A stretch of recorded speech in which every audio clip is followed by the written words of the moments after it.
Assalamu alaikum, peace be upon you.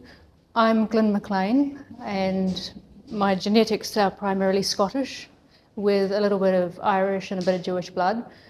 My clans are Clan Gillian, McLean of Duart, which is on my father's side, and on my mother's side it's Clan Keith. My mum's people arrived in New Zealand in 1860 in Oamaru, and they were farmers and blacksmiths primarily.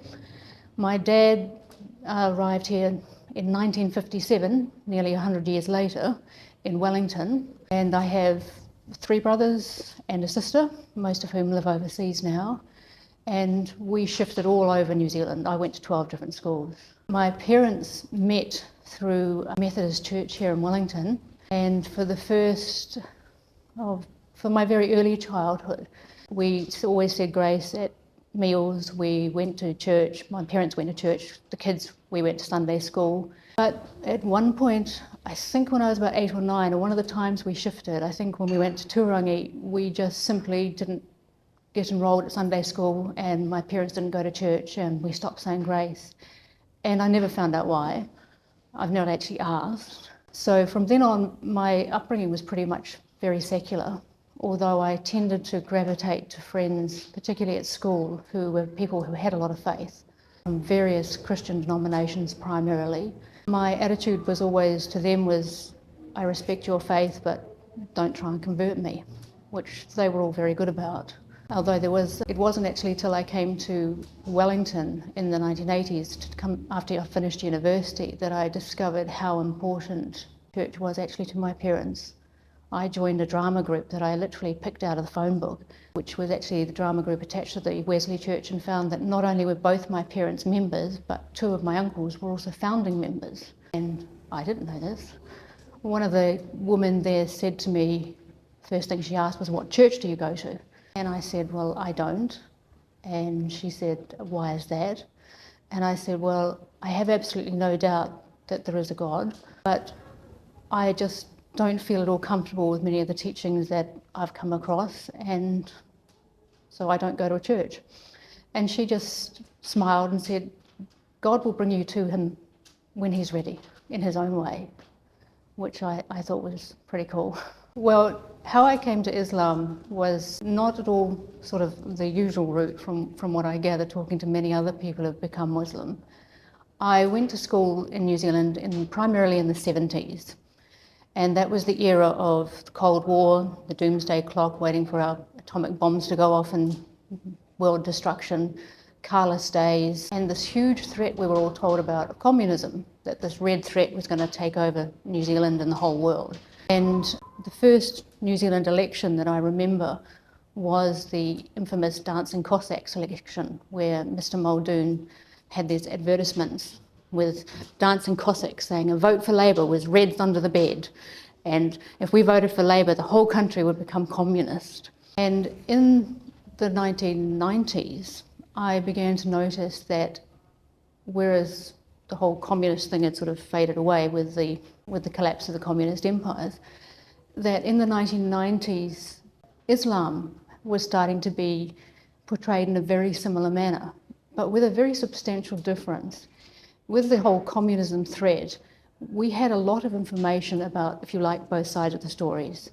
At school, we studied things like the Cultural Revolution in China. We could access Marx and Lenin and Trotsky if we wanted to. Animal Farm was on the New Zealand school curriculum, 1984. Quite a lot of things that actually dealt with the sort of whys and wherefores behind it.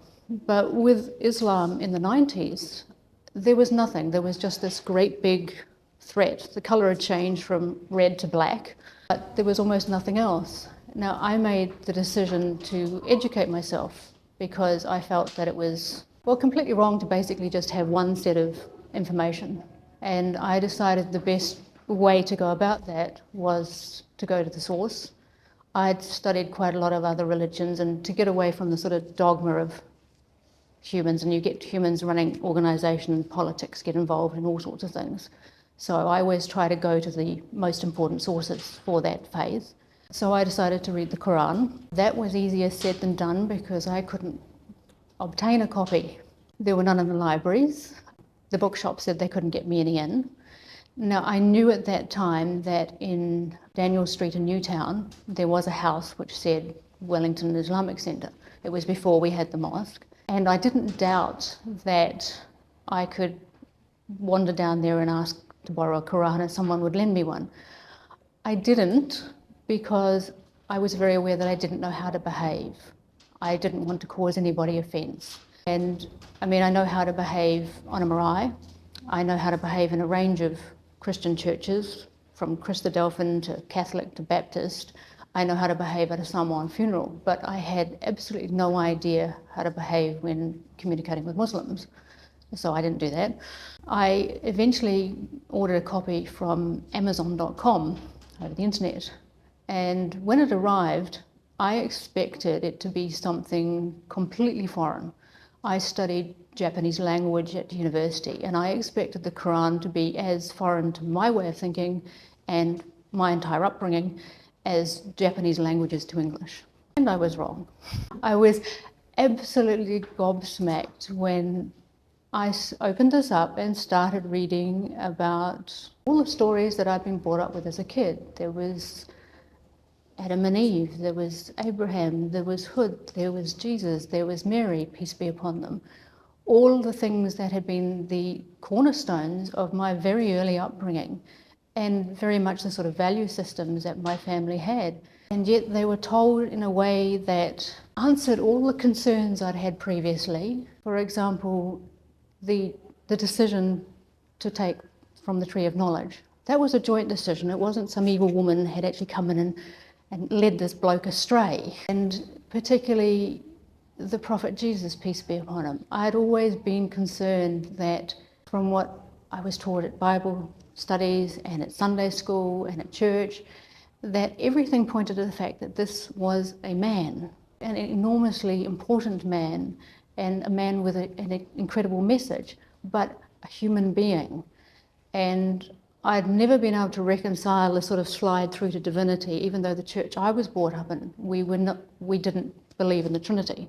But there was still aspects of divineness being given that I didn't ever feel comfortable with, because the stories didn't match. And once I got over my shock, which was pretty massive, my next feeling was to feel ashamed because of my ignorance, and not just my ignorance, but the ignorance of the community in which I lived.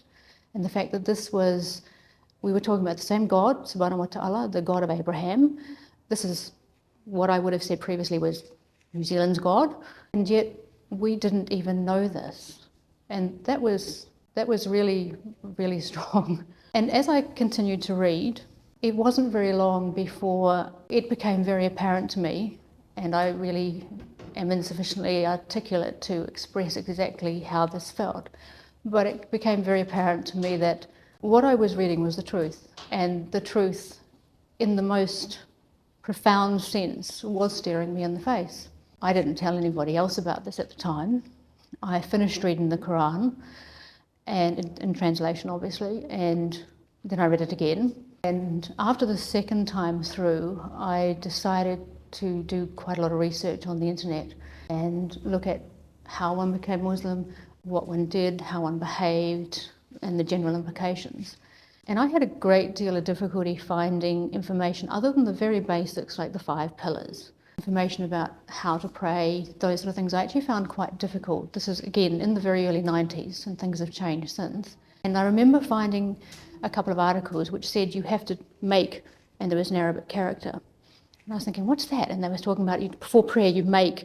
And I managed to find a translation engine and put it in, and it said wudu. And I thought, okay, so what is this wudu? And it took me probably about another 3 weeks to find that was ritual cleansing, but it took much, much longer to establish what one actually did and how to actually go about this. And these days, a lot of people are quite shocked that that sort of basic information was very hard to find. And I also found all sorts of sites which said all sorts of things that contradicted each other. But one of the most constant threads throughout was that conversion to Islam was not something to be done in a hurry. This was something to think about, this was something to research, this was something to be absolutely sure of yourself before you actually took the Shahada. I finally took the Shahada in October 2000, having told my family just a little while before that I was planning to. We made the decision to stay out of that local community initially, and I could say Assalamu alaikum because I found how to say that on the internet, but I couldn't work out how to say wa alaikum assalam. And I used to practice on the Muslim restaurateurs around town saying Assalamu alaikum, but I had to always get in first. So I had to get in there and say Assalamu alaikum before they could say anything. And one of the owners of Tabak, who have now unfortunately gone back to Pakistan, I eventually plucked up enough courage to approach him and ask him if the local community had a website. And he gave me the address and who to contact, because I build websites and we host them. And I sent a letter in to Iman offering to build the website and host it for them if they wanted us to. Now, the building of that website, we actually wanted to try and not just service the local Muslim community in terms of prayer timetables, classes, and detailed education and dawah, but an introduction to Islam for people, for all the information that I had difficulty finding on the internet. And so we actually set this up on the basis that three brothers provided all the information, because obviously I didn't know enough. And we built an introduction area which covered really basic things like how to approach the Quran, the concept of God in Islam, the concept of worship in Islam, and they're quite different from in Christianity. Things about attitudes to the afterlife and such like, plus an area of education and dawah with things like detailed things like the verdicts of fasting and the Prophet's night journey, and interfaith area, a detailed article on Islamic dress requirements for men and women. And that was basically my introductory education, because all those pages I scanned. Well, I read them first, then I scanned them, and then I put them into HTML code. That site now has 230 content pages, and we dish up between 200 and 250,000 content pages a year to people all over the world.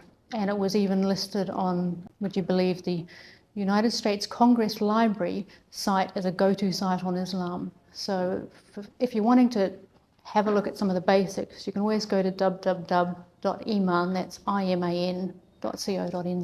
And I owe a huge debt to those three brothers for that introduction that I had. It was enormously valuable. My immediate family, because there's only a very small number of them in New Zealand now because we have dual passports, so we can work in the EU. And those that were left in New Zealand, two of them, were very supportive. My mum, in fact, took me on a business trip to Melbourne with her so I could go and buy hijab clothes, because at that point in time in Wellington, there wasn't a shop selling hijab for ladies. And I remember my delight when I went into Brunswick and Melbourne, and there were all these shops selling salami, because salami was one of the things I really missed, because that was about 6 months after I'd become Muslim, and I could buy salami at this shop and this shop and this shop, and I had all sorts of options with clothes. The rest of my family overseas, their attitude initially was, yeah, whatever, fine, but there wasn't any sort of cognizance taken of it. It didn't alter what sort of things they gave me, or whether they gave me Christmas presents, or whether they gave me things that were haram, like I was given a wine holder by one of my relatives. And but a few years ago, that has actually changed over time, as they've sort of worked out that this is not a fad, that this is something that I'm actually living my life as. And a few years ago, one of our family elders, a very conservative lady in Hamilton, she started giving me for Christmas presents headscarves that I thought was just wonderful, and a wonderful compromise, because it honoured her faith in that she was giving a gift to someone she loved at Christmas, and she also honoured mine. And she didn't ever say anything. As far as I'm aware, she's never even commented to me or anyone else about me becoming Muslim. And I just thought that was just wonderful. My friends, most of them were, whatever, you know what you're doing. Whereas there were two who got very deeply concerned.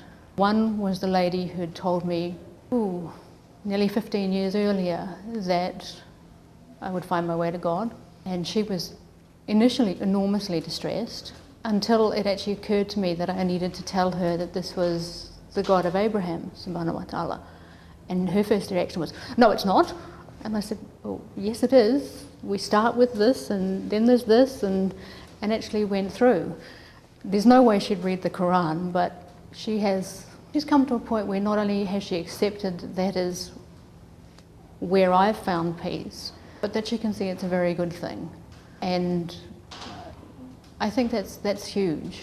One of my other friends, the one who became very upset initially, and again, she was upset because she was concerned for me. She felt that it was all because of my disability and meant that I was falling apart, and some cult had got hold of me and sort of filled my head with stuff. And she subsequently has also seen how much it's actually calmed and settled me and how much peace it's given me.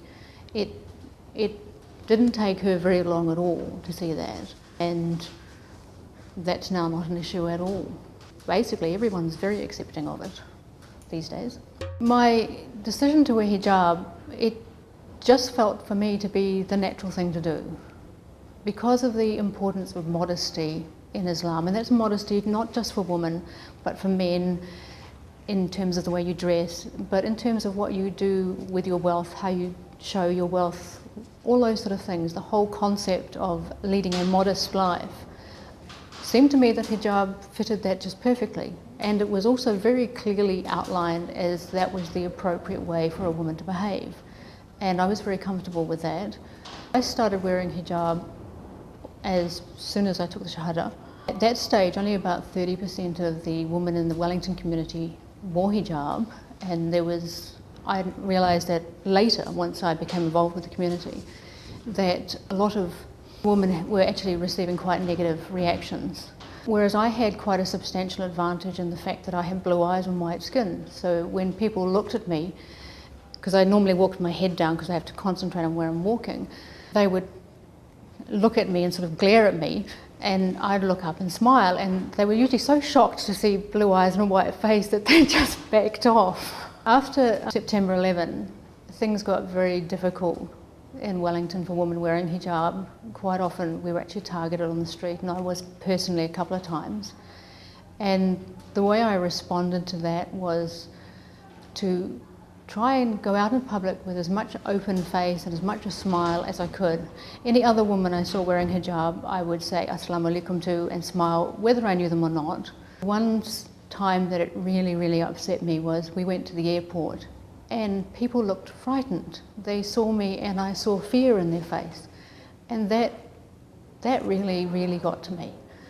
And it was actually at that point that I decided that anyone who looked frightened, looked away, or looked aggressive towards me, I would just smile at. And I still do that. And it does actually make a difference. By the time the invasion of Iraq occurred, the sentiment, for want of a better word, on the street had changed quite a lot. In fact, a couple of people came up to me and said, I hope you don't get fallout from this. I really hope that people don't give you a hard time because you're Muslim, which I thought was really nice. I'm self-employed, so I don't need to deal with an employer's attitude, and I'm sure that also made it easier for me. I've only had 2 occasions in shops where people have been really bizarre. One, I was in Palmerston North with a friend of mine and I desperately needed a haircut. And she said, well, my hairdresser, she works from home, it's down the back of her section, she only deals with women, there's no foot traffic, come down there. And so she took me down there and asked her hairdresser if she could fit me in. And the woman looked at me and said, why do you want a haircut? You wear a headscarf.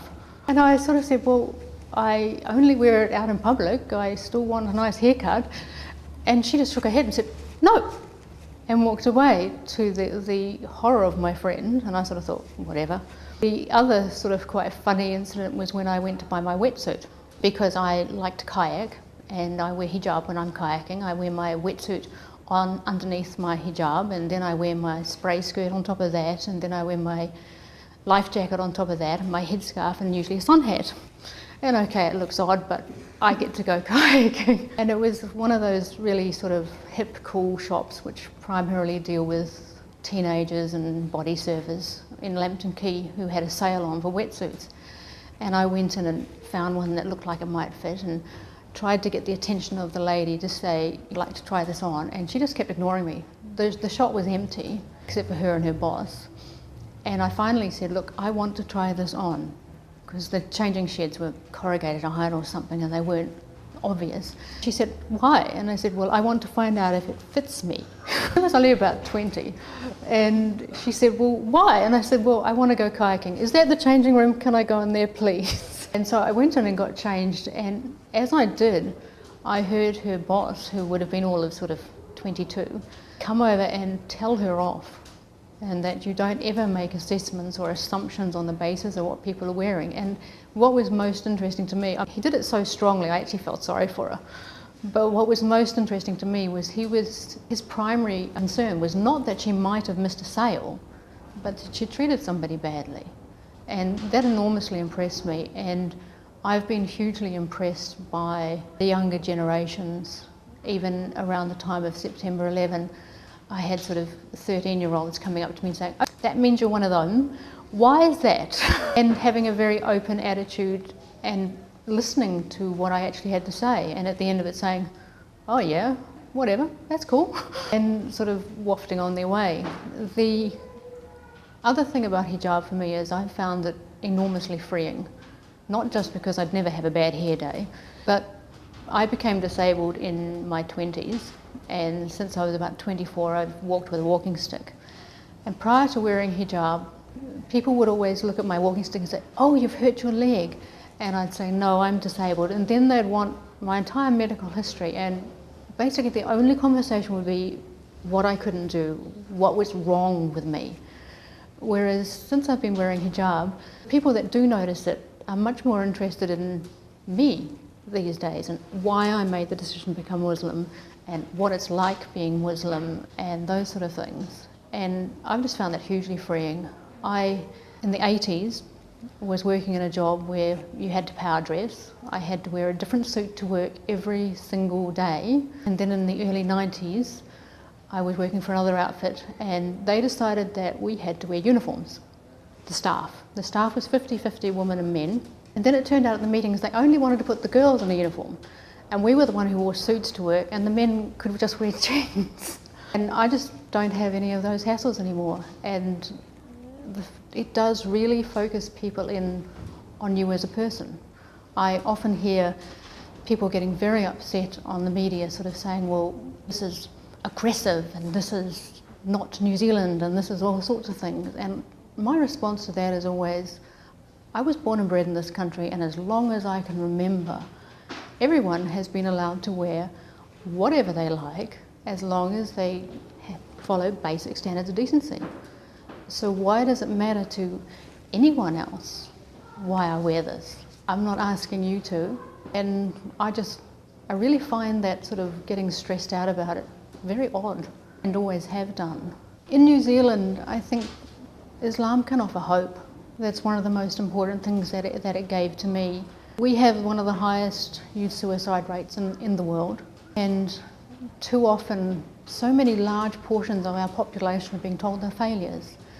I was brought up that the road to hell was paved with good intentions. Islam, it is completely different. In Islam, your intentions are valued, your intentions are rewarded, your intentions are everything. So if you do something and your intentions are good, but you actually don't execute it properly and you get it wrong, you aren't a complete failure. You actually have achieved right up to the point where it actually went wrong. Yes, you still have to deal with whatever mess it might have created going wrong, but you're not a failure. And I think that is something that New Zealanders are very bad at doing, is giving credit where credit's actually due, even when it's in small amounts, and it's small amounts that can give people hope. I also think that I remember when I was very small at a Sunday school class being told about crabs, how it was so easy for Christians to be crabs. We would be taught to walk straight on Saturdays and we'd walk sideways all the rest of the week. What Islam provides through the fact that it is actually tailored for humanity, it understands human frailties and human weaknesses. And for example, if your meal is ready and it's time to pray, you eat, then you pray. If you need the loo and it's time to pray, you go to the loo and then you pray. And the whole structure of having the 5 daily prayers means that if you've started to walk sideways, even partway through your day, when it's time for salat, for prayer, it focuses back in again, calms things down and puts you back on the right track. And all the way through, you're being given the opportunities to follow a peaceful Islamic lifestyle. And it's actually not at conflict.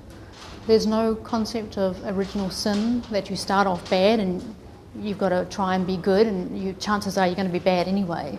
You actually start off as good as you can possibly be, and it's a matter of trying to maintain that throughout your life. I recently read an extraordinary book called Salmon Fishing in Yemen, and the Sheikh character in that book, he made the statement that faith comes before love and before hope. And I think that is just so true. And Islam is a faith that allows you to keep shoring yourself up all the way along. And there's been a huge increase in knowledge since the September 11 attacks. I mean, they were absolutely horrific, and I shudder at the very thought of them. And if some good has come out of them, it has been a greater awareness of Islam, and not just from people wanting to find out about it, but also from Muslims making it more available. Because so many Muslims have been brought up Muslim, Islam is like what they were taught at home. Because of the very big difference between Christianity and Islam, in that if you ask a Christian person to tell them about original sin, or to tell them about Jesus and Mary, peace be upon them, they'll tell you. If you ask them what their faith is about, they'll tell you. If you ask a Muslim, they'll say, I'm not a scholar, which was interpreted in quite a different way from how it was actually meant. All that they were actually saying when they say, I'm not a scholar, which is what I say these days, is that I am not best qualified to answer that question.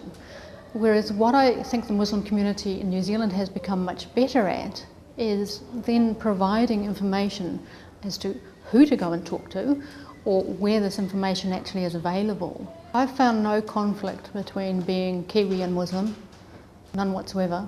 If I was working for somebody else, there could be difficulty praying Asr, that's the afternoon prayer.